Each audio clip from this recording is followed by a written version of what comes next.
Dear student, आज हम लोग 10th क्लास का मैथमेटिक्स का एक ही वीडियो में पूरा फार्मूला पढ़ेंगे, जिसको आप देखने के बाद और इसका नोट्स बनाने के बाद आपको बहुत ही आसान तरीक़ा से पूरा समझ में आएगा और क्वेश्चन बनाने में कोई दिक्कत नहीं होगा।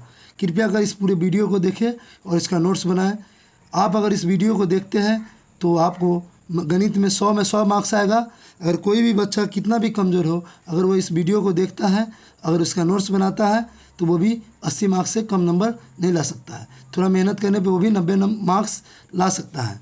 ये कोचिंग है the royal coaching institute bye engineer sir.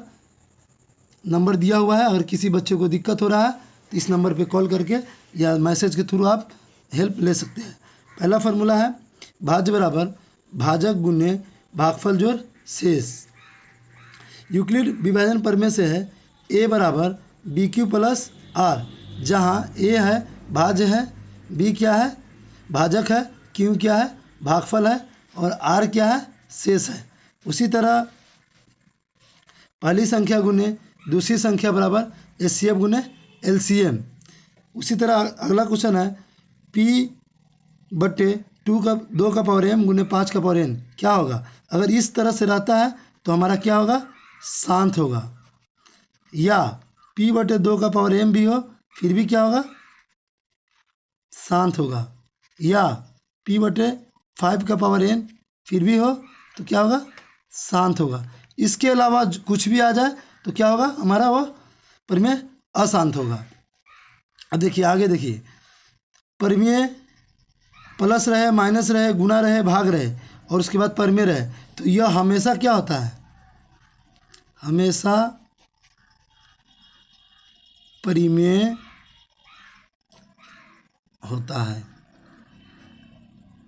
अगर कोई दो संख्या प्रमेय है, उसको जोड़ा जाए घटाया जाए गुना किया जाए भाग किया जाए तो हमेशा क्या मानेंगे, प्रमेय संख्या मानेंगे। उसी तरह अगला क्वेश्चन है, अगला फार्मूला है अपरिमेय प्लस माइनस है, मतलब जो रहे घटाव रहे, तो यह हमेशा क्या होता है, हमेशा हमेशा अपरिमेय होता है। ठीक है, फिर आ गया ये अपरिमेय का गुना और भाग रहे, तो यह परिमेय और अपरिमेय दोनों होता है। परिमेय कॉमा अपरिमेय दोनों होता है।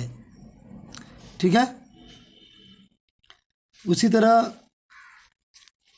परिमेय और अपरिमेय का जोड़ और घटाव, यह जो है ना हमेशा अपरिमेय होता है। हमेशा क्या होता है, अपरिमेय होता है। परिमेय और अपरिमेय का गुना भाग, यह क्या होता है, ये भी हमेशा अपरिमेय होता है।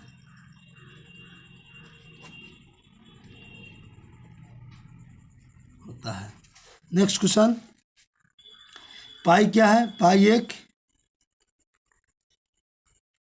अपरिमेय संख्या है। उसी तरह दो क्या है, दो एक सबसे छोटी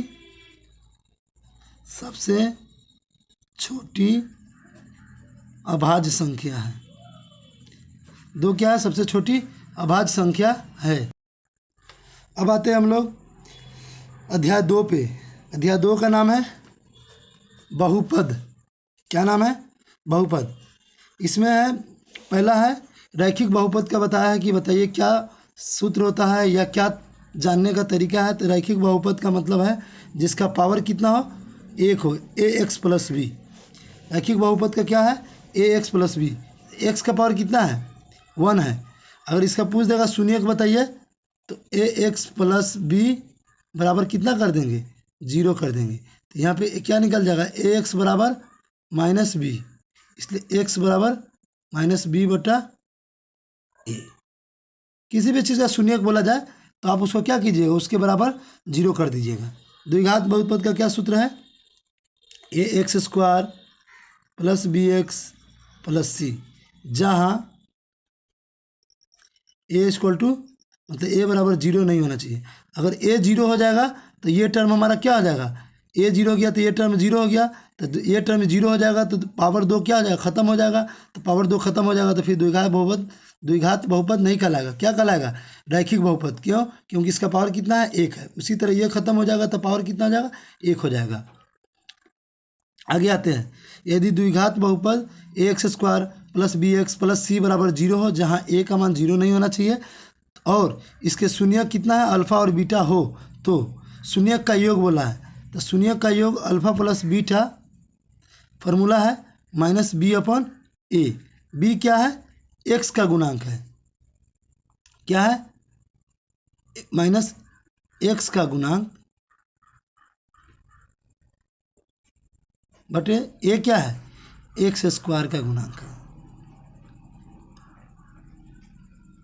बस समझने के लिए है, बी है एक्स के पहले का, ए है एक्स स्क्वायर के। उसी तरह शून्य का गुणनफल क्या हो जाएगा, सी बटा ए हो जाएगा।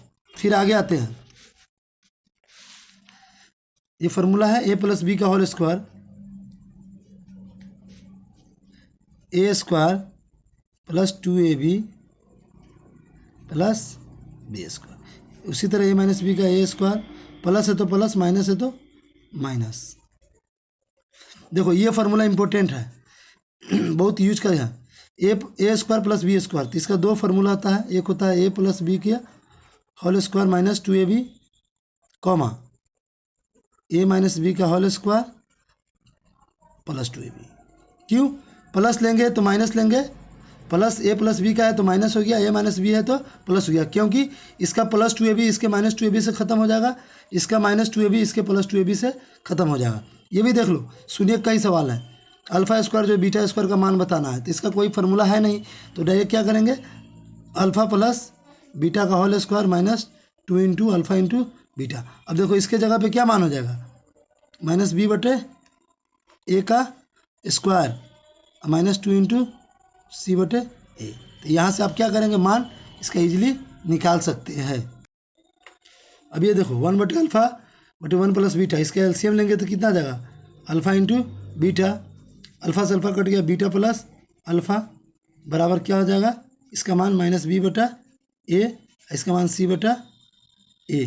तो देखो माइनस बी बटा ए गुने ए बटा ए से कैंसिल, तो माइनस बी बटे सी। तो डायरेक्ट याद रखना है, 1 बटे अल्फा रहे 1 बटे बीटा रहे तो कितना हो जाएगा, माइनस बी बटा सी हो जाएगा। बी क्या है, एक्स का गुणांक है, सी क्या है, अक्षर पद है। बी का क्या है, एक्स का गुणांक है, और सी क्या है, अक्षर पद है। तो डायरेक्ट 1 बटे अल्फा प्लस 1 बटे बीटा कितना आ गया, माइनस बी बटा सी। यदि दो शून्यक अल्फा बीटा दिया हो तो द्विघात बहुपद क्या होगा, यही बोला है। तो इसका फार्मूला है x square minus alpha plus beta into x जोड़ अल्फा इंटू बीटा। जो शून्यक दिया रहा है इसका मान पुट करना है, डायरेक्ट द्विघात बहुपद निकल जाएगा। त्रिघात बहुपद में अब हम लोग आते हैं, त्रिघात बहुपद बराबर होता है a x cube plus b x square plus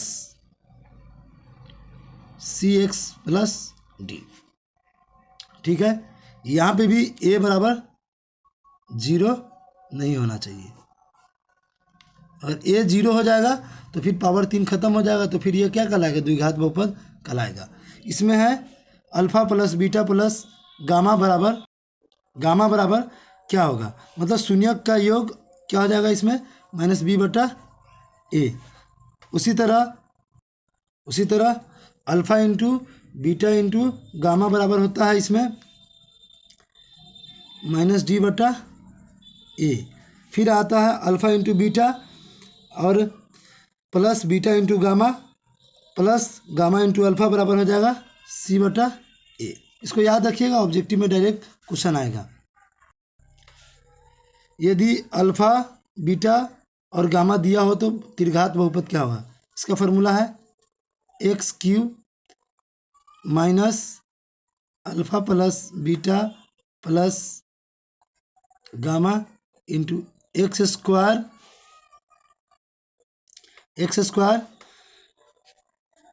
plus alpha into beta जोड़ बीटा इंटू गामा जोड़ gamma into alpha into x minus alpha into beta into gamma, ये इसका सूत्र होता है। यदि अल्फ़ा बीटा गामा दिया हो तो त्रिघात बहुपद बराबर x Q minus alpha plus beta plus gamma into x square plus alpha into beta beta into gamma gamma into alpha into x minus alpha into beta into gamma. अब हम लोग आते हैं अध्याय 3 में। दो चर वाले रैखिक समीकरण का युग्म है। इंग्लिश में है pair of linear equation in two variable. पहला है कंसेप्ट है, यदि दो रेखा a1x b1y प्लस c1 बराबर 0 हो, a2x b2y प्लस c2 बराबर 0 दिया हो, तो बोल रहा है दो रेखा दिया हो और दिया हुआ हो a1 बटा a2 बराबर नहीं है b1 बटा b2, ऐसा जब भी रहे तो इसका मतलब होता है एक हल होगा। क्या होगा? एक हल होगा। दोनों रेखा एक दूसरे को क्या करेगा? प्रतिच्छेद करेगा। देखो कितने जगह पे कट कर रहा है, एक जगह पे कट कर रहा है, इसलिए कितना हल होगा? एक हल होगा। एक दोनों रेखा एक दूसरे को क्या करेगा? प्रतिच्छेद करेगा।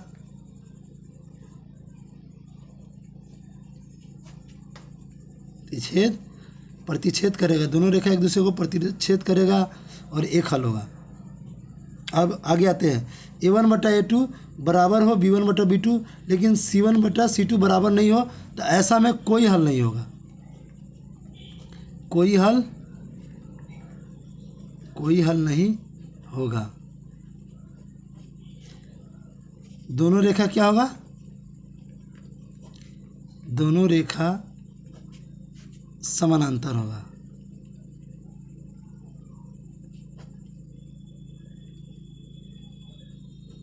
देख लीजिए, कहीं पे भी कट कर रहा है, नहीं कट करेगा, इसको आगे बढ़ाते जाइए, dot dot dot dot dot, इसको भी आगे, इसको भी आगे, कहीं पे कट नहीं कर रहा है, इसका मतलब दोनों जब कट नहीं करेगा तो कितना इसका हल होगा?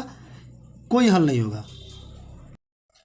तीसरा कंसेप्ट है a1 बटा a2 बराबर हो b1 बटा b2 बराबर हो c1 बटा c2, तो इस तरह के सवाल में क्या होगा?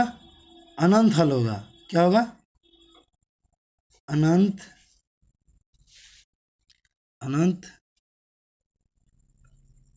हल होगा। अनंत हल होगा, इसका मतलब क्या समझे? एक रेखा ये है और दूसरा रेखा भी क्या है? इसी पे है, मतलब हर जगह पॉइंट है, मतलब इसका हर जगह पे क्या होगा? हल होगा। तो इसका मतलब अनंत हल होगा। और दोनों रेखा क्या होगा? दोनों रेखा संपाती होगा।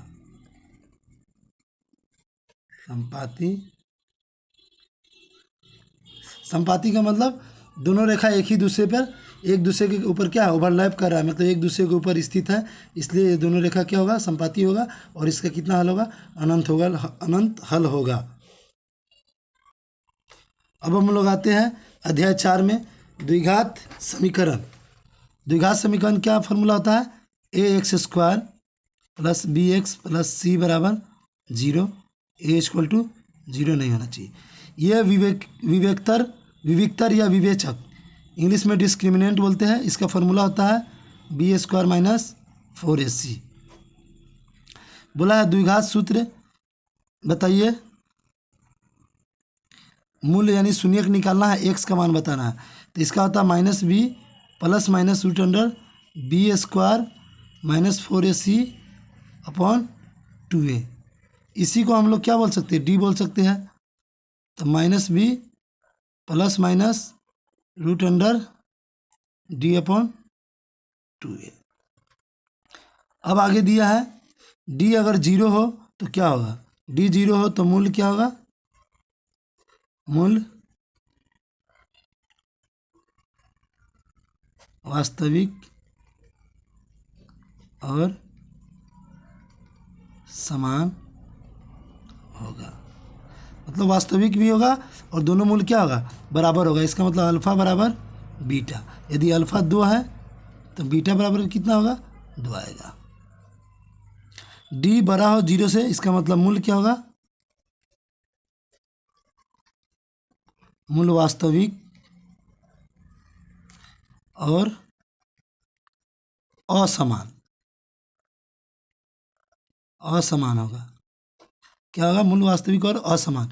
इसका मतलब अल्फा का मान अगर 3 आ रहा है तो बीटा का मान कितना आएगा? 2 आएगा। देखिए दोनों अल्फा और बीटा दोनों क्या है? बराबर नहीं है, लेकिन क्या है? रियल नंबर है, वास्तविक है।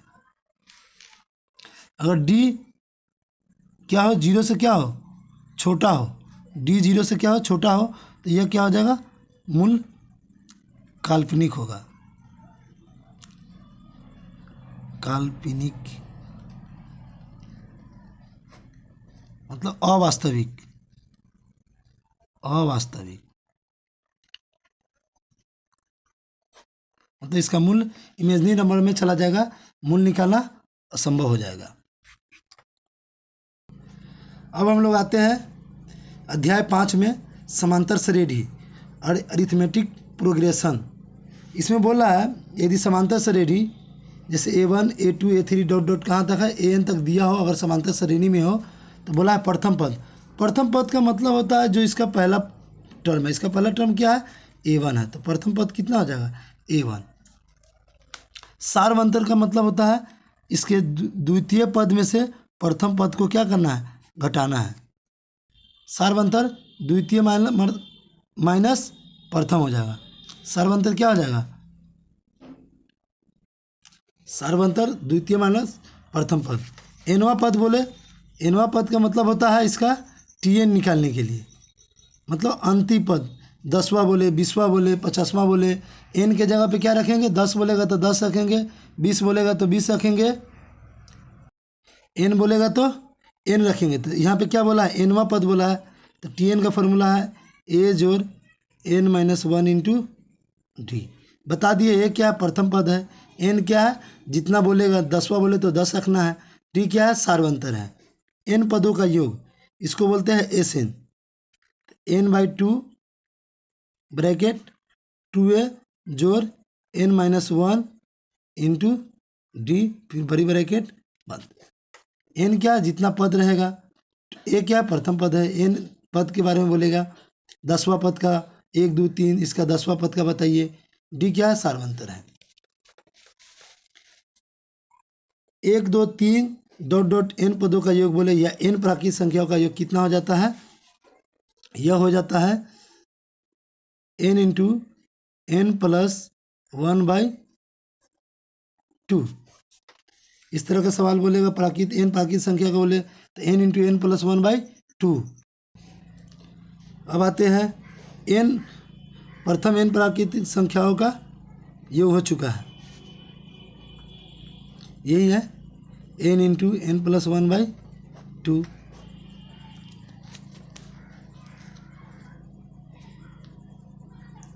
TN का एक फार्मूला आता है SN-1। जैसे जो भी सम निकल रहा है, जैसे मान लो 20वां पद है, 20वां पद है तो 20 पद का सम निकालेंगे और 19वां पद का सम निकालेंगे, दोनों में से घटा देंगे तो हमारा रियल में TN निकल जाएगा। अब आते हैं ABC यदि समांतर श्रेणी में हो तो समांतर माध्य मतलब बीच वाला का फार्मूला आता है A+C/2। जैसे मान लेते हैं 1 3 5, तो ये 3 निकालना है, मतलब मान लेते हैं ये B रहता, तो B बराबर क्या फार्मूला होता है? 1 + 5/2, तो 6/2। 3 आया कि नहीं आया? इसका मतलब समांतर श्रेणी में ABC समांतर श्रेणी में हो तो समांतर माध्य का क्या फार्मूला है? B बराबर A+C/2। अब हम लोग आते हैं अध्याय 6, त्रिभुज त्रिकोणमिति। बोला यदि किसी त्रिभुज में ABC में त्रिभुज ABC में BC समानांतर हो DE के, BC समानांतर हो DE के, तो थेल्स पर में ये कहता है कि AD/DB उसी तरह AE/EC क्या होगा? बराबर होगा, या AD/AB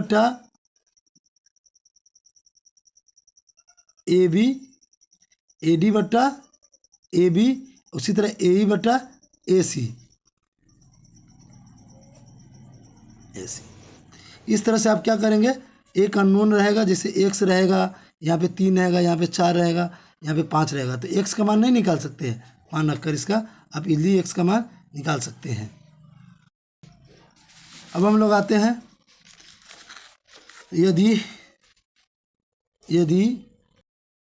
यदि दो त्रिभुज ए बी सी और डी एफ समरूप हो तो बोला इन त्रिभुज के क्षेत्रफल का ए बी सी बटे डी एफ। कुछ नहीं करना है, इसमें जितना संगत भुजा है, जैसे ए बी का स्क्वायर बटे इधर क्या हो जाएगा डी का स्क्वायर। फिर आप इसका बी सी भी ले सकते हैं, बी सी का स्क्वायर, तो इसका क्या हो जाएगा ई एफ का स्क्वायर बराबर, या इसका आप ए सी ले सकते हैं, तो इसका क्या ले सकते हैं डी एफ, या इसका माध्यिका ले सकते हैं ए एम का स्क्वायर, इसका माध्यिका डी एन का स्क्वायर। इससे फ़ायदा यह है कि 2 नंबर वाले क्वेश्चन में पूछ देता है कि दोनों समरूप त्रिभुज हो तो त्रिभुज का क्षेत्रफल का अनुपात बताइए, या पूछ देगा कि दोनों भुजा दिया हुआ तो त्रिभुज का क्षेत्रफल पूछ देगा, या त्रिभुज का क्षेत्रफल दिया हुआ तो बताइए भुजा का अनुपात क्या होगा। तो भुजा का अनुपात क्या हो जाएगा, ये इसका स्क्वायर हटेगा तो इसमें क्या हो जाएगा रूट लग जाएगा। अब हम लोग आते हैं अध्याय 7 में, सर्किल वृत्त। स्पर्श रेखा के बारे में बताना है जो उभयनिष्ठ हो। पहला है जब दो वृत्त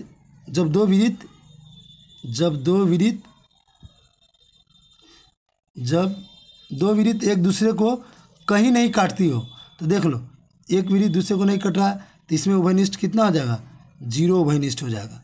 इसमें देखो तो कोई वृत्त एक दूसरे को नहीं कट कर रहा है, तो गौर से देखिए, एक ये स्पर्श रेखा हो गया, एक ये हो गया, एक ये हो गया, कितना उभयनिष्ठ क्रिया 1 2 3 और 4। ऑब्जेक्टिव में पूछ देगा कि बताइए जब दो वृत्त एक दूसरे को नहीं कट करता हो तो कंडीशन कितना कितना है, ये अंदर है और ये एक वृत्त क्या है अंदर है, तो अंदर वाले में 0 हो गया, अंदर वाले में कितना हो गया 0 हो गया। जब दो वृत्त कहीं कट नहीं करता हो, अंदर वाले में 0 और बाहर वाले में कितना हो गया 4 हो गया। जब दो वृत्त एक दूसरे को क्या करता हो स्पर्श करता हो, जब दो वृत्त एक दूसरे को क्या कर रहा है स्पर्श कर रहा है, तो देखिए गौर से एक इसमें उभयनिष्ठ है, कितना है एक उभयनिष्ठ है। इसमें देखिए एक यहाँ पे है, एक इस यहाँ पे है, एक यहाँ पे, तो इसमें कितना आ जाएगा 3 हो जाएगा। जब दो वृत्त एक दूसरे को प्रतिच्छेद करता हो, जब एक दूसरे को प्रतिच्छेद, तो क्या है इसमें देखिए, तो एक उभयनिष्ठ ये हो जाएगा और दूसरा ये हो जाएगा, मतलब ये दोनों, तो कितना हो जाएगा इसमें 2 स्पर्श रेखा होगा। अब आते हैं स्पर्श रेखा वृत्त पर हमेशा बिंदु को छूता है, एक बिंदु को, जो भी स्पर्श होगा एक बिंदु को छूता है। इसके कितना बिंदु को छुएगा एक, इसके कितना एक, कोई भी स्पर्श रेखा हो उसके कितना बिंदु को छूता होगा एक बिंदु को छूता है। एक वृत्त के स्पर्श रेखा होती है अनंत होती है, अनंत स्पर्श रेखा होती है। जैसे देखो एक वृत्त है, यहाँ पे स्पर्श हो सकता है, यहाँ पे, यहाँ पे, यहाँ पे, यहाँ पे, यहाँ पे, मतलब इसमें कितना अनंत रेखा होगा, अनंत स्पर्श रेखा हो जाएगा एक वृत्त का। अब हम लोग आते हैं स्पर्श रेखा, इसके आधार पे हमेशा क्वेश्चन आता है। जैसे इसमें क्या है ओ क्यू क्या है, तो ओ क्यू हमारा क्या हो जाएगा इसके हिसाब से केंद्र से दूरी, केंद्र से दूरी। अब देखो त्रिभुज ओपीक्यू में ओपी क्या है त्रिज्या हो जाएगा, यह वृत्त के अंदर, लेकिन क्या है ओपी क्या त्रिज्या हो जाएगा। पी क्यू क्या हो जाएगा स्पर्श रेखा, और ओपी त्रिभुज ओपी क्यू है कैसा समकोण त्रिभुज। ओपी क्यू कैसा है समकोण त्रिभुज है, क्यों, क्योंकि जहाँ पे भी स्पर्श रेखा होता है वहाँ पे कितना डिग्री का कोण बनाता है 90 डिग्री का बनाता है। तो 90 डिग्री के सामने की भुजा हमारा क्या कहलाएगा, ये हमारा क्या हो जाएगा कर्ण हो जाएगा। तो ओ क्यू पूछ रहा है, ओ क्यू स्क्वायर मतलब कर्ण का स्क्वायर, तो कर्ण का स्क्वायर क्या हो जाएगा, ओ पी का स्क्वायर प्लस पी क्यू का स्क्वायर। तो यहाँ से आप क्या निकाल सकते हैं, ओ क्यू की दूरी निकाल सकते हैं। त्रिज्या दिया है, स्पर्श रेखा की दिया है, तो आप ओ क्यू आसानी से निकाल सकते हैं। अब हम लोग आते हैं अध्याय 8 में, नियामक ज्यामिति, कोऑर्डिनेट ज्योमेट्री। इस वाले को बोलते हैं एक्स अक्ष, इस वाले को बोलते हैं वाई अक्ष। इधर वाला जो एक्स है पॉजिटिव होता है, मतलब प्लस में होता है, इधर ऊपर वाला वाई प्लस में होता है, और जस्ट इसके नीचे वाला माइनस और बाएं वाला माइनस में होता है। अब देखिए मूल बिंदु का नियामक पूछा है, तो मूल बिंदु का मतलब दोनों एक्स और वाई जहाँ पे कट करता हो उसी को मूल बिंदु, मतलब दोनों का दूरी यहाँ पे क्या है, 0 0 है। इसका मतलब मूल बिंदु का नियामक क्या हो जाएगा, 0,0। एक्स अक्ष का वाई नियामक कितना होता है, हमेशा 0। जैसे मान लो यहाँ पे कोई बिंदु है तो कितना हो जाएगा, 3,0। कितना हो जाएगा, 3,0 हो जाएगा। तो क्या हो जाएगा, एक्स अक्ष का वाई नियामक 0 होता है, उसी तरह वाई अक्ष का एक्स नियामक 0 होता है। अतः एक्स अक्ष पर वह बिंदु x,0 हो जाएगा, 3,0, 5,0, 7,0। उसी तरह वाई अक्ष पर वह बिंदु क्या होगा, 0,y होगा, क्योंकि पहले वाला x होता है, इसलिए x का मान यहाँ पे क्या हो जाएगा, 0 हो जाएगा। अब आते हैं दूरी सूत्र। दूरी सूत्र क्या है, एक बिंदु यहाँ दिया हुआ है, दूसरा बिंदु यहाँ दिया हुआ है, पूछा है कि ए बी की दूरी बताइए। तो ये कुछ नहीं है, हमेशा याद रखना है, एक्स वाले को एक्स में से घटाएंगे, वाई वाले को वाई में से घटाएंगे और उसका स्क्वायर रूट लगा देंगे। देखो जैसे ए बी पूछा है, दूरी पूछा है, तो root under x2 minus x1 का स्क्वायर, या x1 माइनस x2 लिख सकते हो। स्क्वायर में हमेशा क्या होता है, प्लस में मान आता है। तो x2 माइनस x1 का स्क्वायर प्लस उसी तरह y2 माइनस y1 का स्क्वायर, ये हमारा दूरी सूत्र हो गया। अब आते हैं विभाजन सूत्र। मान लो कोई बिंदु ए और बी है, इसको पी क्या कर रहा है, विभाजित कर रहा है एम अनुपात एन में। तो पूछ रहा है पी का निर्देशांक क्या होगा, तो पी का निर्देशांक होगा, इसमें एगो एक्स निर्देशांक होता है, तो ये कुछ नहीं है, इसका एम x2, एक्स निकालने के लिए एम पहले वाला तो एक्स बाद वाला, उसी तरह ई बाद वाला तो इसका एक्स पहले वाला, और नीचे में एम प्लस एन। मतलब क्या हो गया formula, M X two plus N x1 जोड़ मतलब बटा एम प्लस एन। उसी तरह वाई निर्देशांक क्या हो जाएगा, अब एक्स है तो एक्स निकालना था तो एक्स लिया है, वाई निकालना हो तो वाई लेंगे, my2 प्लस एन y1 बटे M plus N.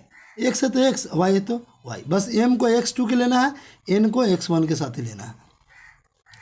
A B का मध्य बिंदु निकालना है। यदि ए का निर्देशांक दिया हुआ है, बी का निर्देशांक दिया हुआ है और पी क्या है, इसका मध्य बिंदु है। मध्य बिंदु का मतलब है दोनों को क्या करेगा, बराबर भाग में काटेगा, 1:1 में ही काटेगा। तो ये 1:1 छोड़ो, नहीं समझ में आ रहा है तो मध्य बिंदु का मतलब ये समझो कि अगर ये 10 मीटर का है तो ये भी 5 मीटर होगा और ये भी 5 मीटर होगा। तो इसी तरह बोला है कि पी इसको मध्य बिंदु पर कट कर रहा है, तो इसको बताना है कि इसका मध्य बिंदु का निर्देशांक एक्स वाई का। तो एक्स निकालने के लिए दोनों एक्स को जोड़ देना है, x1 प्लस x2 बटे 2। उसी तरह y1 प्लस y2 बटे 2। ये हमारा मध्य बिंदु का निर्देशांक निकल गया। अब आते हैं त्रिभुज के तीनों शीर्ष दिया हुआ ए बी सी का मान दिया हुआ है, तो बोला त्रिभुज का क्षेत्रफल ज्ञात करने के लिए। कुछ नहीं है, याद रखना 1/2 मोड लगाना है, क्योंकि क्षेत्रफल हमेशा प्लस में लेते हैं। x1 प्लस कर लो, पहले ही ब्रैकेट दे दो, फिर x1 हो गया तो x2 फिर ब्रैकेट दे दो, फिर प्लस x3 फिर ब्रैकेट दे दो। मतलब ये करना है, पहले x1 plus x2 plus x3। x1 ले लिए, गौर से देखो x1 लिए तो y2 माइनस y3, इस तरह से रोटेट करेगा, इस तरह से याद रखना है, इस तरह से चलेंगे। हमारा किस तरह से चलेगा, इस तरह से चलेगा, फिर इधर से इधर, मतलब इस तरह से घूमेगा।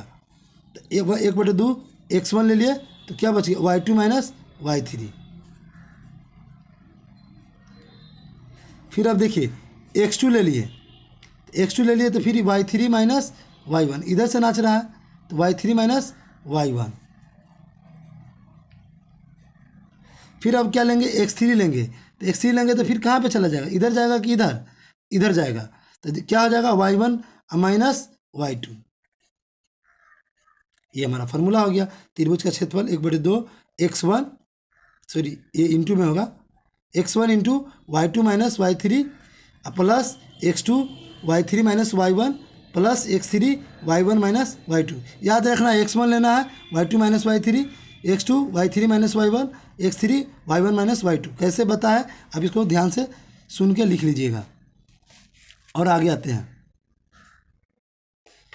यदि त्रिभुज का क्षेत्रफल 0 हो जाए तो संरेख होगा, या तीनों बिंदु संरेख हो तो फिर इसमें त्रिभुज का क्षेत्रफल क्या होगा, 0 होगा।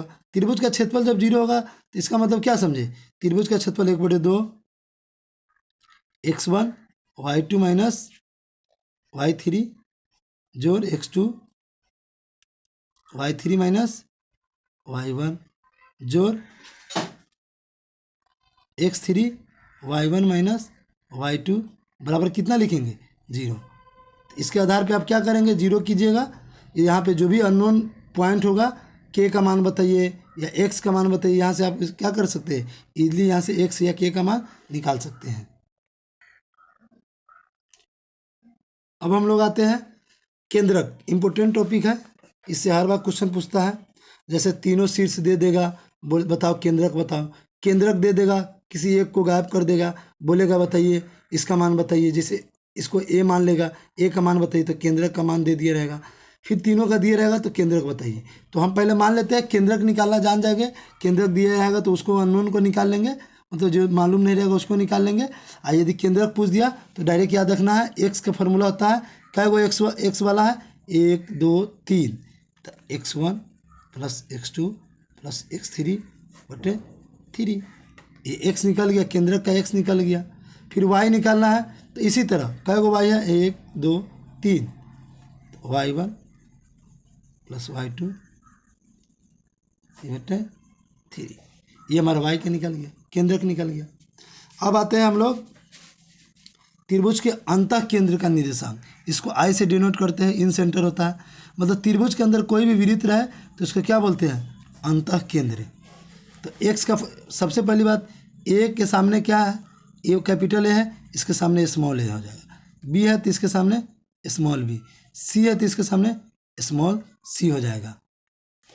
मतलब ये क्या हुआ, BC का मान कितना मान लेंगे, a हो गया, इसको कितना मान लेंगे, C हो गया, मतलब AB का मान C हो गया, BC का मान A हो गया और AC का मान B हो गया। मतलब A के सामने A, C के सामने C और B के सामने B। X निकालने का फॉर्मूला है A निकालने का फॉर्मूला जैसे इस x1 y1 x2 y2 निर्देशांक दिया रहेगा, x3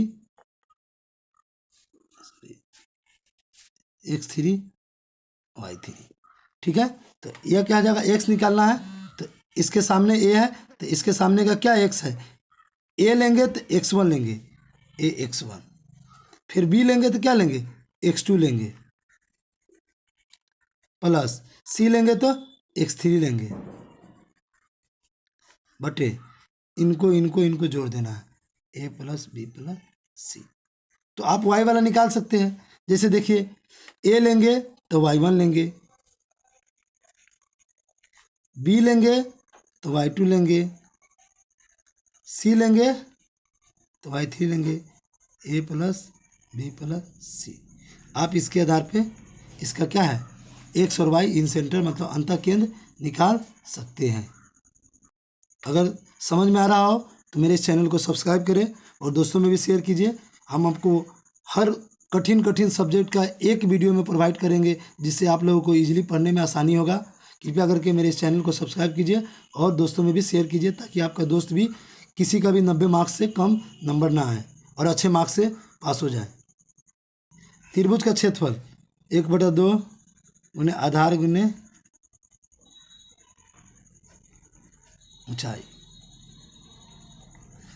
जहाँ पे 90 डिग्री रहता है इसी को क्या बोलते हैं हम लोग, ये हमारा क्या हो जाएगा, ऊंचाई हो जाएगा, आधार हमारा ये हो जाएगा। तो नहीं लिख सकते हैं 1/2 AD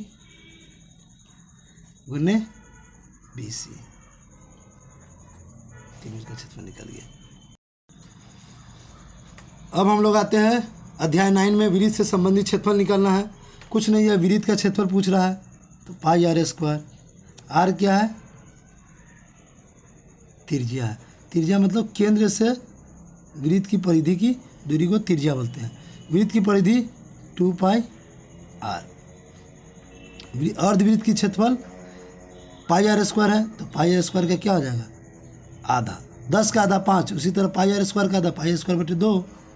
अर्धवृत्त की परिमिति, तो देखिए वृत्त की परिमिति 2πr, तो अर्ध की परिमिति πr, लेकिन गौर से देखिए ये हो गया हमारा टोटल πr, लेकिन इसके पास कितना r है, वो 2r भी तो है, तो प्लस 2r, तो कितना r कॉमन हो जाएगा, पाई प्लस 2। ये अर्धवृत्त की परिमिति निकल गया। अब आते हैं हम लोग और मतलब वृत्त के बारे में पढ़ने, रिंग के बारे में पढ़ने के लिए। तो रिंग है वो है हमारा क्या है, स्मॉल r है, वो भी हमारा क्या है, कैपिटल R है। तो रिंग या वलय का क्षेत्रफल पूछा है। अब हम लोग आते हैं OA बराबर क्या है, स्मॉल r है, वो भी कैपिटल R है। OA स्मॉल r, वो भी कैपिटल R। ये किस तरह का दिखाई दे रहा है, रिंग या वलय की तरह दिखाई दे रहा है। ये पूछ रहा है रिंग या वलय का क्षेत्रफल बताइए, तो कुछ नहीं है, इन पूरे में से इसको घटा देंगे तो रिंग या वलय का निकल जाएगा। तो पूरे का क्षेत्रफल कितना हो जाएगा, पाई r² minus pi r²। Pi common ले लीजिए, पाई a² माइनस b² है। तो अब क्या कर सकते हैं, पाई r प्लस r और r minus r, a² minus b², तो a प्लस b और a माइनस b के तौर पे है। उसी तरह तिर्यकखंड का क्षेत्रफल होता है θ/360 गुने पाई r²। ये r हो गया, ये हमारा थीटा हो गया। उसी तरह लघु वृत्तखंड का क्षेत्रफल इसका होता है θ/360 गुने पाई r²। मतलब ये पूरे में से इनको घटा देंगे तो इनका क्षेत्रफल निकल जाएगा। इस एरिया को हम लोग क्या बोलते हैं, लघु वृत्त। आई बचा एरिया को दीर्घ वृत्त। तो 300 माइनस 1/2 r² साइन थीटा, ये हमारा r है। उसी तरह दीर्घ तिर्यकखंड का, तो ये बताओ पूरा क्या था, वृत्त था, इसमें से इसको पूरे में से इसको घटा देंगे तो ये नहीं निकल जाएगा। तो क्या हो जाएगा, पाई r² माइनस तिर्यकखंड के क्षेत्रफल को घटा दो पूरे में से, तो ये दीर्घ वाला बचा वाला निकल जाएगा। ये दीर्घ हो गया हमारा θ/360 गुने पाई r²। ये हमारा क्या हो गया, दीर्घ तिर्यकखंड का क्षेत्रफल। उसी तरह हम लोग आते हैं दीर्घ वृत्तखंड का क्षेत्रफल, तो क्या हो जाएगा, पाई r² माइनस लघु वृत्तखंड का, मतलब पूरे वृत्त में से इसको घटा देंगे तो ये निकल जाएगा। तो इसका क्षेत्रफल हम बता दिए क्या होता है, θ/360 गुने पाई r² minus 1/2 r² sine theta. लघु चाप की लंबाई, तो θ/360 गुने 2πr। लघु चाप मतलब हो गया क्या चीज़, यहाँ से लेके यहाँ तक। और दीर्घ चाप क्या हो गया, यहाँ से लेके यहाँ तक, तो नाम दे दिया है ACB। उसी तरह दीर्घ चाप AMB, तो क्या हो जाएगा, पूरे वृत्त की परिधि में से वृत्त की परिधि माइनस लघु चाप निकल जाएगा। तो वृत्त की परिधि 2πr माइनस थीटा, ऐसे इस तरह से निकाल लेंगे। इसको समझने के लिए एक तरह से बता दे रहे हैं। आप मान लीजिए मेरे पास 10 मीटर का कोई छड़ी है या कोई सामान है 10 मीटर का, उसमें से 5 मीटर या 2 मीटर ख़त्म हो जा रहा है, तो कितना बचेगा, 10 में से 2 घटा देंगे 10 में से 1 मीटर खत्म हो गया तो 1 घटा देंगे। उसी तरह इसमें से क्या है, पूरे में से लघु घटाएंगे तो ये निकल जाएगा दीर्घ। उसी तरह पूरे में से ये वाला क्षेत्रफल घटाएंगे तो दीर्घ निकल जाएगा। पूरे में से ये वाला घटाएंगे तो ये दीर्घ निकल जाएगा। तो पूरा का फॉर्मूला मालूम है, विरीत होगा तो पाई आर स्क्वायर, परिधि है तो 2 पाई आर। देख लीजिए, आयतन और पीस क्षेत्रफल है, आयतन और पीस क्षेत्रफल है। तो घनाभ का आयतन क्या होता है, एल बी एच। ये वाला लंबाई हो गया, ये वाला चौड़ाई, ये वाला ऊंचाई, तो लंबाई गुने चौड़ाई गुने ऊंचाई। घनाभ का पीस क्षेत्रफल 2 into L B plus B H plus H L, L B B H और एच एल। घनाभ का विकर्ण क्या हो जाएगा, root under L square B square H square, ये इस कोना से लेके उस कोना तक। उसी तरह हम लोग आते हैं घन का घन के बारे में।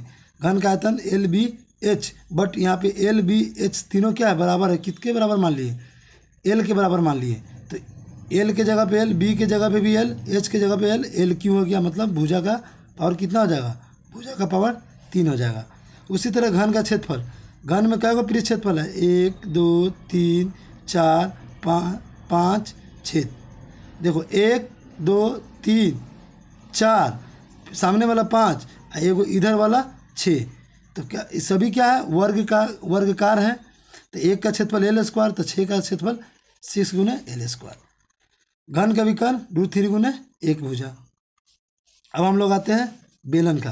तो बेलन है, ये हमारा क्या है, बेलन है। ओ भी हमारा क्या हो जाएगा, ऊंचाई हो जाएगा। ओ ए हमारा क्या हो गया, त्रिज्या हो गया। तो बेलन का आयतन पाई आर स्क्वायर एच। बेलन का वक्र पृष्ठ क्षेत्रफल 2 पाई आर एच। बेलन का कुल पृष्ठ क्षेत्रफल, तो वक्र क्षेत्रफल प्लस ये दोनों कैसा है, विरीत है, ये भी जुड़ जाएगा, दोनों सिरों का क्षेत्रफल।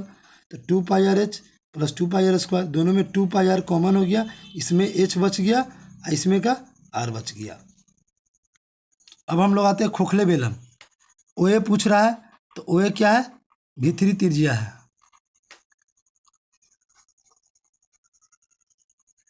इसी को स्मॉल आर मान सकते हो। देखिए गौर से, ओ ए छोटा है कि नहीं है, ओ बी बड़ा है, तो इसको क्या मान लेंगे, अंदर से लेके बाहरी या बड़ी त्रिज्या, बाहरी त्रिज्या बड़ा है तो कैपिटल है। ओ ओ ओ ओ डैश, ओ डैश क्या मान लेंगे, ऊंचाई है, दोनों का कॉमन ऊंचाई है, क्या है, कॉमन ऊंचाई है। खोखले बेलन का आयतन पूछा तो कुछ नहीं है, बड़े में से छोटा को घटा देंगे, तो pi are square h minus pi are square h. क्या पाई एच कॉमन हो जाएगा, तो r square minus r square. फिर इसको एक बार जोड़ना है, एक बार घटाना है।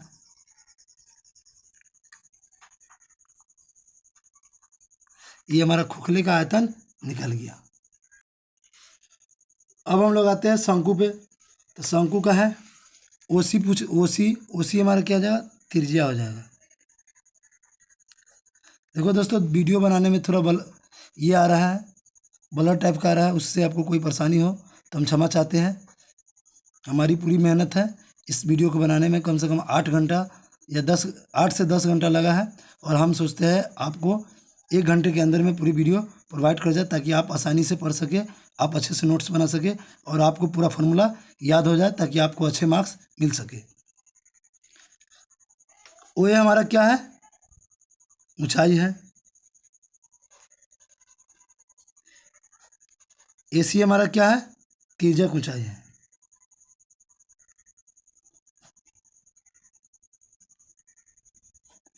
तिर्यक ऊंचाई का फॉर्मूला, इसको एल से डिनोट करते हैं। ये एच हो गया, ये आर हो गया, तो क्या हो गया, एल बराबर root under R square plus H square. ठीक है।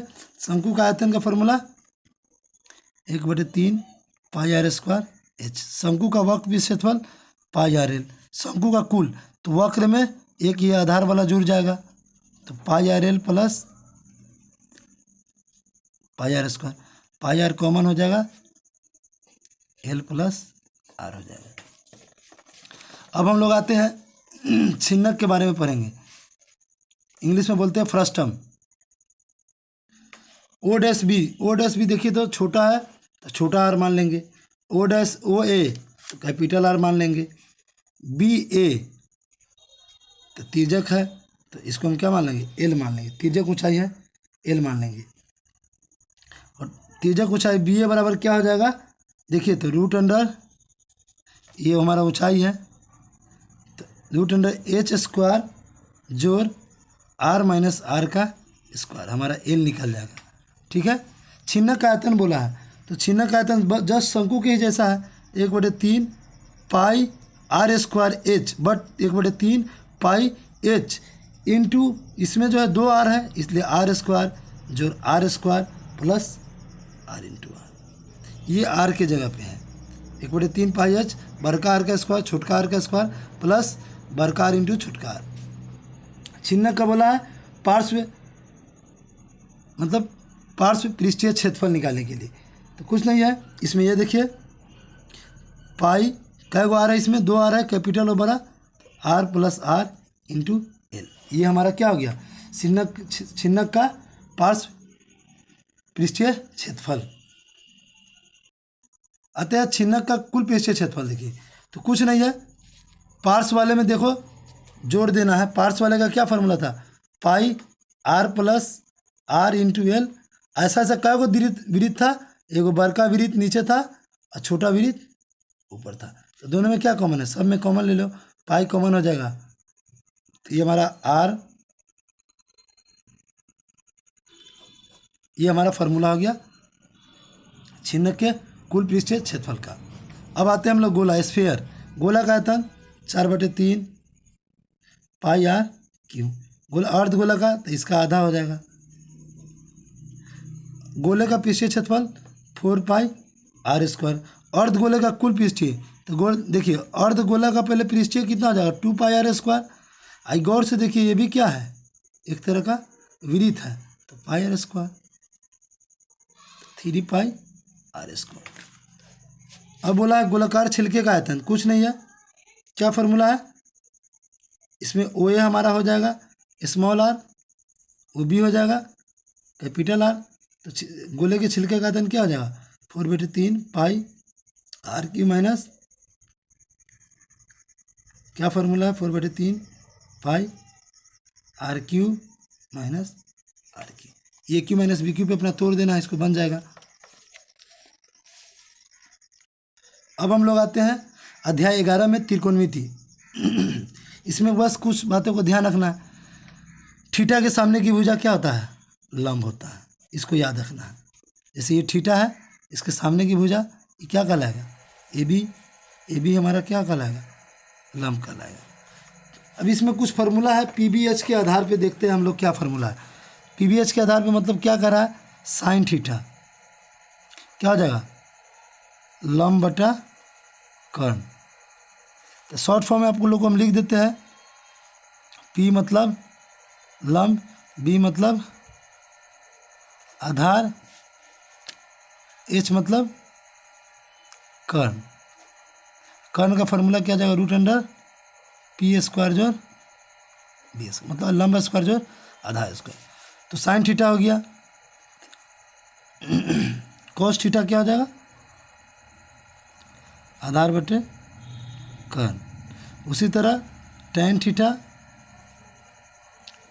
लंब बटे आधार। बस इसमें अभी यही तीनों याद रखना है, तीन वो तो डायरेक्ट बन जाएगा। कॉट थीटा जो है टैन का उल्टा होता है, तो आधार बटे लंब हो जाएगा। सेक थीटा जो होता है इसका उल्टा होता है, कॉट इसका उल्टा, सेक इसका उल्टा, तो ये कर्ण बटे आधार। साइन का उल्टा कौशिक, तो क्या हो जाएगा आप ही लोग बताइए। ये लंब बटे कर्ण है तो ये कर्ण बटे, तीन याद रखना है, साइन कॉस टैन। टैन का उल्टा कॉट, सेक मतलब कॉस सेक का उल्टा है, साइन कॉसेक का है, तो तीन फार्मूला याद रखना, बाकी उसके आधार पे क्या होगा, बन जाएगा। जैसे व्युत्क्रम के आधार पे बोला है, तो साइन थीटा का क्या फार्मूला है, 1/cos। देखिए व्युत्क्रम मतलब उल्टा, कॉट थीटा 1/tan थीटा, या टैन बोले तो 1/cot। कॉस थीटा बराबर 1/sec थीटा। ये हमारा व्युत्क्रम के आधार पर फार्मूला हो गया। आप लोग इसको एक बार लिखिए, आराम से याद हो जाएगा पूरा कुछ। अब हम लोग आते हैं वर्ग के आधार पे। बस इसमें 2 फार्मूला है, 3 फार्मूला है। पहला है sine square theta plus cos square theta बराबर 1। वर्ग के आधार पे sine square theta plus cos square theta बराबर 1। फिर उसी तरह कॉसेक स्क्वायर थीटा बराबर होता है 1 प्लस कॉट स्क्वायर थीटा। एक और होता है सेक स्क्वायर थीटा बराबर 1 प्लस tan स्क्वायर थीटा। अब इसमें ये याद रखना है, कॉस बोलेगा तो साइन को इधर ले जाएंगे। जैसे एक एग्जांपल पे समझा दे रहा है, एक को समझा दे रहे, देखिए sine square theta plus cos square 1, तो साइन स्क्वायर थीटा क्या हो जाएगा 1 माइनस कॉस स्क्वायर थीटा। तो साइन थीटा क्या हो जाएगा, स्क्वायर है तो क्या हो जाएगा रूट लग जाएगा। इस तरह से है तो आप लोग सबको इसके आधार पे क्या कर सकते हैं, चेंज कर सकते हैं। अब पूरक कोण के आधार पे बोला है। पूरक का मतलब होता है 90 डिग्री। कितना होता है 90 डिग्री। तो sine 90 minus theta cos theta, उसके बाद tan 90 minus theta cot theta, sec 90 minus theta cosec theta. बस। अब साइन 90 माइनस थीटा तो जस्ट इसका उल्टा cos 90 minus theta sine theta. ये 3 को याद करना है, उसके बाद इसका उल्टा कर देना है। उसी तरह कॉट 90 माइनस थीटा क्या हो जाएगा बताइए आप लोग। tan 90 माइनस थीटा कॉट, तो कॉट 90 माइनस tan थीटा हो जाएगा। उसी तरह कॉसेक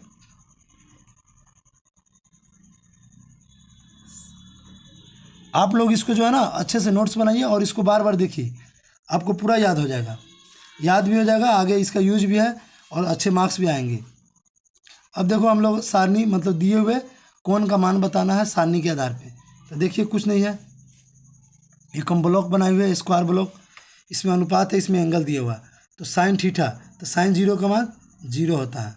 इसमें हम आप लोगों को बताएंगे साइन कॉस ही बताएंगे, पूरा बाकी आपको बन जाएगा फार्मूला के आधार पे।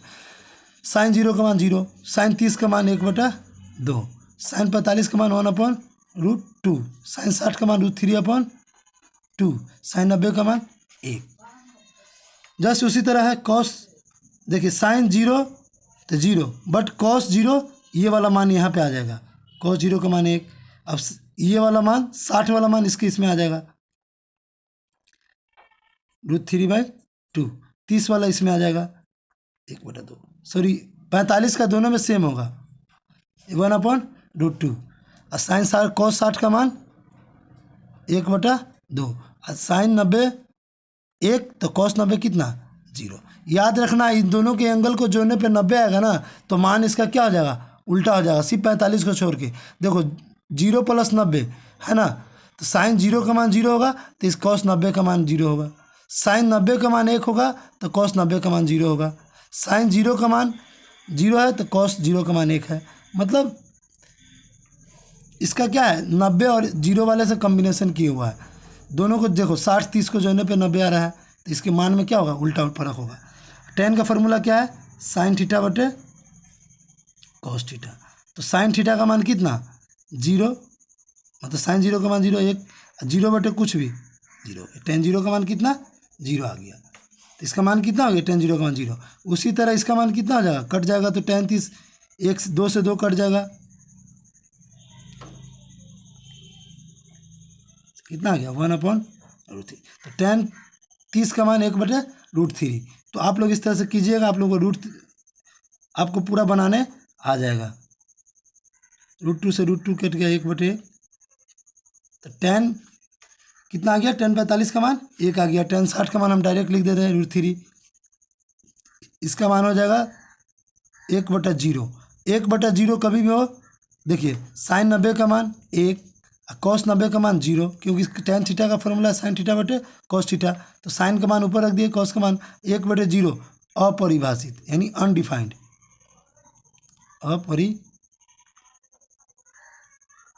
अपरिभाषित। इस तरह से आप बनाएंगे पूरा बन जाएगा। cot tan का उल्टा है तो 1/0 अपरिभाषित, 1/√3 का उल्टा √3, 1 का उल्टा 1, √3 का उल्टा 1/√3, अपरिभाषित का उल्टा 0, मतलब 1/ अनडिफाइंड कितना हो जाता है 0 हो जाता है। सेक किसका उल्टा है cos का, तो 1/1 1 हो जाएगा, समझा है। 2/√3, इसका उल्टा √2, इसका उल्टा 2, इसका उल्टा 1/0 मतलब अपरिभाषित।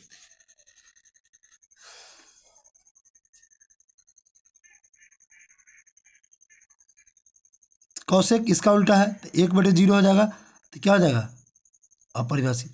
ये 2 हो जाएगा, ये √2 हो जाएगा, ये 2 ऊपर चला जाएगा, 1/, अनडिफाइंड 0 हो जाएगा। बताइए आप लोगों को कोई दिक्कत हो समझने में? इस जैसे जैसे बताया है, पहले तो इन दोनों का मान याद रख लेना है, साइन और कॉस का। इसको सिर्फ फार्मूला की बेसिस पे आप लोग क्या कर सकते हैं, बना सकते हैं। यदि अगर समझ में आ रहा हो तो वीडियो को लाइक एंड सब्सक्राइब कीजिए और दोस्तों में भी शेयर करते रहिए। tan थीटा का फॉर्मूला है sin थीटा बटे cos थीटा, cot थीटा का cos थीटा बटे sin थीटा, sin थीटा का 1/cos उल्टा है, cos का 1/sec थीटा। चलिए अध्याय 12 में हम लोग आते हैं। माध्य माध्यिका और बहुलक निकालना है। वर्ग छी का फॉर्मूला होता है ऊपरी सीमा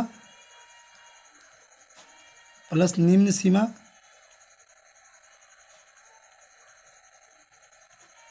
बटे 2। इसको जो है ना xi से डिनोट करते हैं। परिसर मतलब ऊपरी सीमा माइनस निम्न सीमा, मतलब बीच का इंटरवल, वर्ग अंतराल भी बोल सकते हो। माध्य बराबर परीक्षणों का योग बटे परीक्षणों की संख्या, जितना रहेगा उसको जोड़ देना, जितना उससे भाग दे देना। बहुलक जिसकी बारंबारता ज़्यादा हो, जिसकी बारंबारता ज़्यादा बार आई हो, ज़्यादा बार आई हो, उसी को वही क्या कहलाएगा, बहुलक कहलाएगा।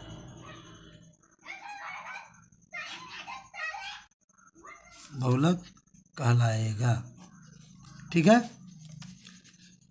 माध्य निकालना है। माध्य निकालने में 3 विधि है, प्रत्यक्ष विधि है, काल्पित विधि है और पग विचलन विधि है। सबसे पहले हम लोग किसके बारे में पढ़ेंगे, इसमें प्रत्यक्ष विधि पढ़ेंगे। प्रत्यक्ष विधि में कुछ नहीं है, सिग्मा fi x बटे सिग्मा f, मतलब सिग्मा f क्या हो गया, कुल बारंबारता। सिग्मा का मतलब होता है सभी को क्या कर देना, सभी को जोड़ना। तो सिग्मा fx है, इसका मतलब सीधा हम डायरेक्ट f लिख देते हैं, f ये हमारा बारंबारता हो जाएगा।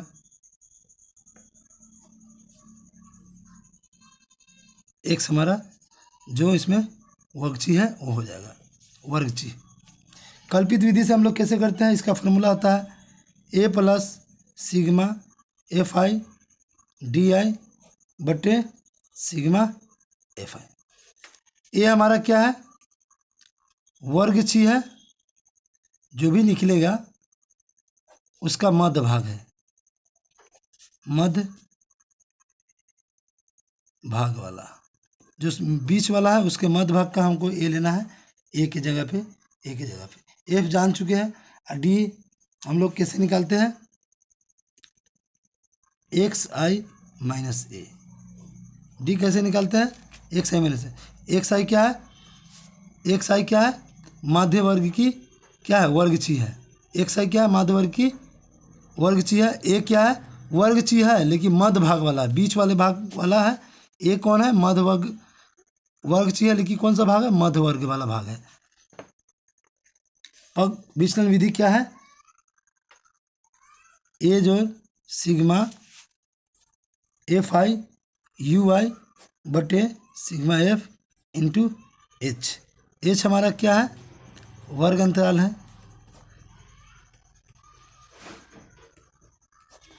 यू आई क्या है? तो यू आई कुछ नहीं है, गौर से देखिए, डी के जगह पे क्या आ गया? यू आई आ गया। इसका मतलब हम क्या समझ सकते हैं? एक्स और डी के जगह पे एक्स आई माइनस ए, एच एक्स्ट्रा आया है तो बटा में एच कर दो, यही हमारा यू है।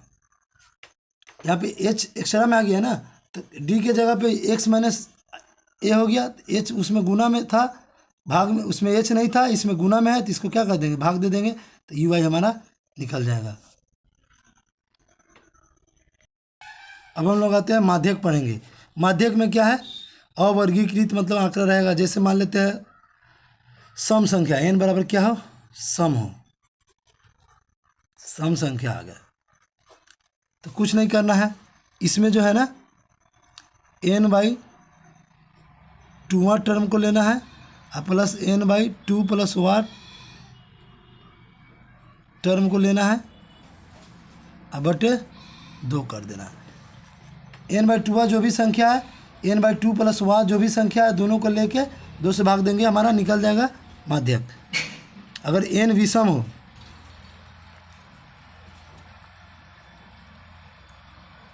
तो कुछ नहीं है, डायरेक्ट n/2 + 1 जो भी आएगा वो हमारा क्या होगा? n/2 टर्म मतलब n/2 संख्या, जो भी n/2 संख्या आ जाएगा वही हमारा क्या आ जाएगा? माध्यक वर्ग हो जाएगा। अब हम लोग आते हैं वर्गीकृत आंकड़ों के लिए माध्य। क्या फॉर्मूला है? l + n/2 - CF / FI × H। इसमें l क्या है? माध्यक वर्ग की निम्न सीमा। एल क्या है? माध्यक वर्ग की क्या है? निम्न सीमा है। एन क्या है? कुल बारंबारता। सी एफ क्या है? माध्यक वर्ग के ठीक पहले वर्ग की संचय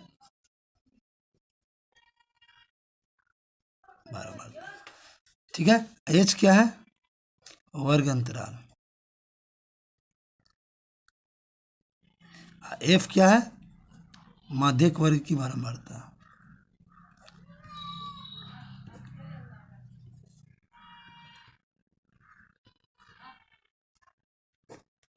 माध्यम वर्ग की एफ क्या है? माध्यक वर्ग की बारंबारता है। अब हम लोग आते हैं बहुलक पढ़ते हैं। बहुलक अवर्गीकृत के लिए बता ही दिए, जो सबसे बार आया हो, जो सबसे अधिक बार आया हो।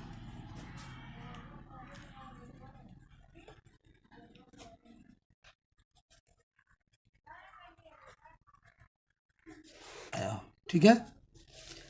वीडियो बनाने में दोस्तों थोड़ा ब्लर आ रहा है, क्योंकि अपने हाथ अपने से ही सेल्फ पूरा काम कर रहे हैं, इसके लिए हम क्षमा चाहते हैं। बाकी आप लोग इसको जिस समय ब्लर रुक जाए उस समय उसको रोक कर इसका नोट्स बना ले। बहुलक वर्ग क्या फार्मूला है? बहुलक का क्या फार्मूला है? वर्गीकृत के l + f1 - f0 मतलब f0 × h बटा में 2f1 - f0 - f2। l क्या है? बहुलक वर्ग की निम्न सीमा है। जैसे उसमें माध्यक वर्ग की निम्न सीमा था, इसमें बहुलक वर्ग की निम्न सीमा। F1 क्या हो जाएगा? बहुलक वर्ग की बारंबारता।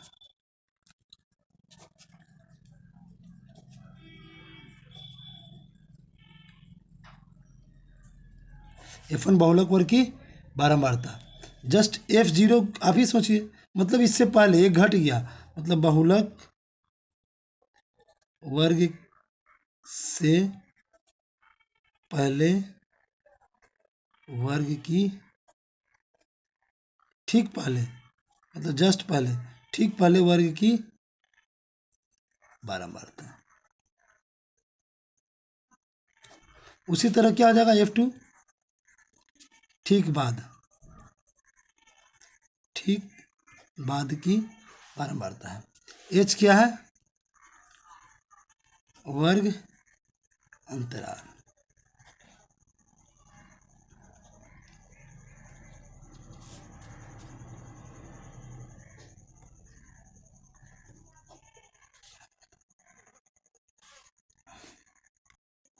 अब लास्ट अध्याय बच गया है, अध्याय 13 है, प्रायिकता है।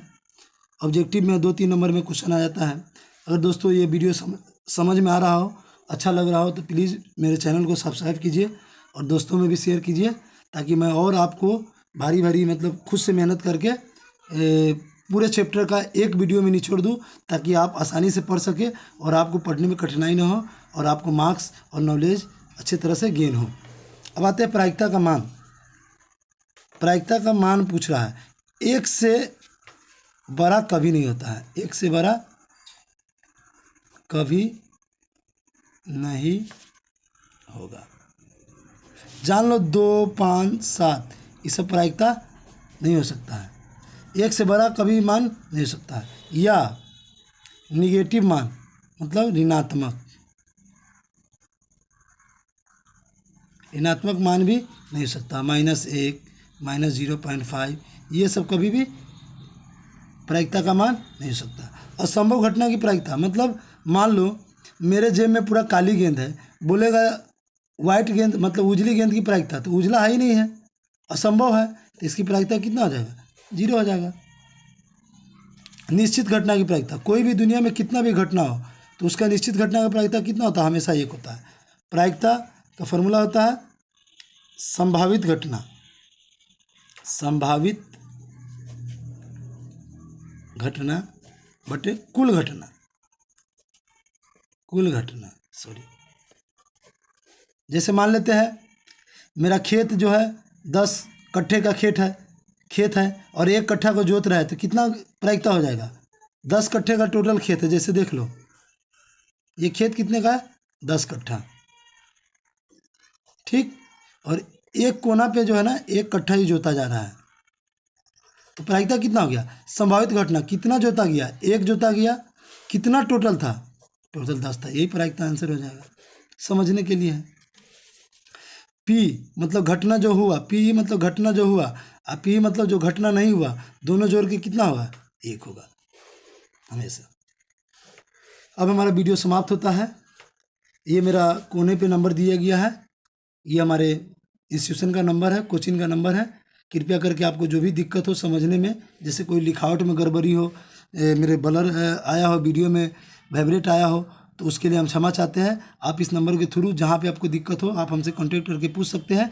और इसी तरह का और इससे भी अच्छा वीडियो हम आपको साइंस में, मैथ में, जो भी सब्जेक्ट है, जो भारी सब्जेक्ट है, या जो भी सब्जेक्ट ज़्यादा कम मतलब टफनेस है, एक जगह पे नहीं है, हम आप लोगों के लिए एक जगह पे एकत्रित करेंगे, ताकि आपको आसानी हो पढ़ने में और आपको अच्छे तरीके से समझ में आए, ताकि रिवीजन भी आसानी से हो जाए और आप अच्छे से मार्क्स लाए और नॉलेज भी अच्छे से गेन करेंगे।